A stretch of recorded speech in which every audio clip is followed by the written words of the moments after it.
Hello, bachcho. Let's read the question. The question is saying statement 1 is axoneme has nine triplet of radially arranged peripheral microtubules and a pair of centrally located microtubules called hub. Statement 2 है cytoskeleton in a cell are involved in many functions such as mechanical support, motility and maintenance of shape of the cell. Option है both statement 1 and 2 are correct, दूसरा है both statement 1 and 2 are incorrect, तीसरा statement 1 is correct and 2 is incorrect, चौथा statement 1 is incorrect and 2 is correct. तो आइए देखते हैं हम इसका की कंसेप्ट। तो बच्चों अगर हम बात करें इसके की कंसेप्ट की, so the key concept will be cytoskeleton. तो अगर हम बच्चों बात करें साइटोस्केलेटन के बारे में, तो ये क्या है, ये एक एलाबोरेटेड नेटवर्क होता है किसका, फिलामेंटस प्रोटीनेशियस स्ट्रक्चर, यानी ये कैसे होते हैं, ये प्रोटीनेशियस स्ट्रक्चर्स होते हैं, स्ट्रक्चर्स। फर्दर अगर हम बात करें जिसमें क्या प्रेजेंट होता है, इट कंसिस्ट ऑफ माइक्रोट्यूब्यूल्स,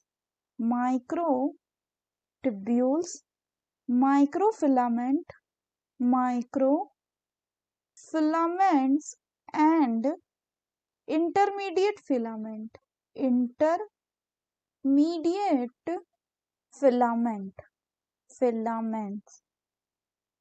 और इन्हीं को हम कलेक्टिवली क्या बोलते हैं बच्चों, साइटोस्केलेटन। ये जनरली क्या करते हैं, they generally provide mechanical support and helps in motility and maintenance of the shape of the cell.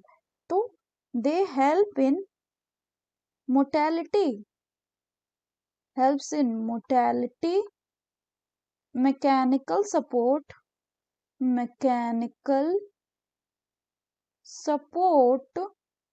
and maintenance। किस चीज को मेंटेन करते हैं बच्चों, maintenance of the shape of the cell, cell के शेप को भी ये मेंटेन करते हैं। फर्दर अगर हम बात करें तो इनमें एग्जाम्पल में क्या हो जाएगा बच्चों, microtubule, microfilament and intermediate filament. अब अगर हम फर्दर बात करें तो जैसे कि एग्जाम्पल हम बात करते हैं सीलिया एंड फ्लैजिला की। तो अगर हम इसका स्ट्रक्चर देखें बच्चों तो हमें क्या दिखेगा, हमें दिखेगा कि जो सीलिया एंड फ्लैजिला है, आउटर में they are covered with plasma membrane, और इनका जो कोर होता है उसको कहा जाता है एक्सोनीम। और इस एक्सोनीम में क्या होता है, it has a number of microtubule, इसमें होता है नंबर ऑफ माइक्रोट्यूब्यूल जो कि पैरेलली रन करता है, which run parallel to long axis. ये जो एक्सोनीम है बच्चों, एक्सोनीम ये जनरली क्या होता है, this axoneme is usually it has 9 doublets of radially arranged peripheral microtubule,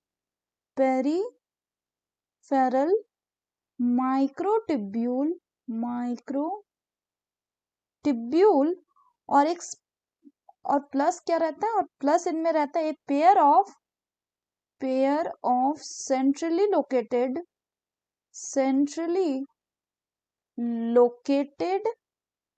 microtubules,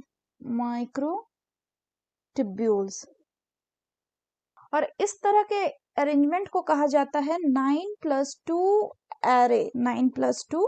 array. यहाँ पे बच्चों ये जो सेंट्रली लोकेटेड टिब्यूल है, या जो सेंट्रल टिब्यूल्स, ये किससे कनेक्टेड होते हैं, they are connected by bridge से ये कनेक्टेड होते हैं by bridges and are also enclosed, और ये इनक्लोज्ड रहते हैं किससे, and are also enclosed by a central sheath, एक सेंट्रल शीथ से ये इनक्लोज रहते हैं।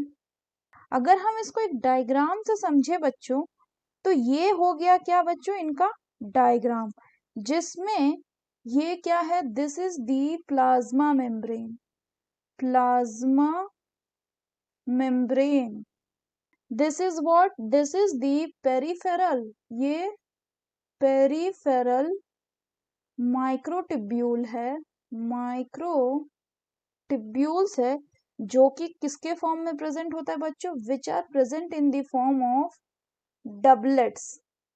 फर्दर अगर हम बात करें बच्चों, तो ये जो है ये क्या है, this is inter doublet bridge, जो ब्रिज बना रहा है, इंटर डबलेट ब्रिज, एंड ये क्या है, this is the central microtubule, microtubule. I hope अब क्लियर हो रहा है आप लोगों को, जो भी मैंने अभी तक आप लोगों को समझाया। और ये क्या है, ये है आपका radial spoke, radial spoke, and this red structure is what, this red structure is the central sheath, central sheath। अगर हम बात करें बच्चों क्वेश्चन की, तो इसमें स्टेटमेंट पहला बोल रहा है कि एक्सोनम में 9 ट्रिपलेट होता है of radially arrange peripheral microtubule, तो ये स्टेटमेंट यही गलत हो गया क्योंकि 9 डबलेट होता है, so this statement is wrong. दूसरा बोल रहा है कि cytoskeleton help in many functions such as mechanical support, motility and maintenance of the shape of, तो ये हमने देखा इसका क्या है, ये सारे बच्चों इसके फंक्शंस हैं कि ये हेल्प करता है मोटेलिटी में, मैकेनिकल सपोर्ट में, maintenance of the shape of the cell, यानी ये कैसा है, करेक्ट है। सो स्टेटमेंट 1 जो है वो इनकरेक्ट है एंड 2 जो है वो करेक्ट है, so the correct option will be option 4। So that's all for the question बच्चों, hope you understood it well, best of luck.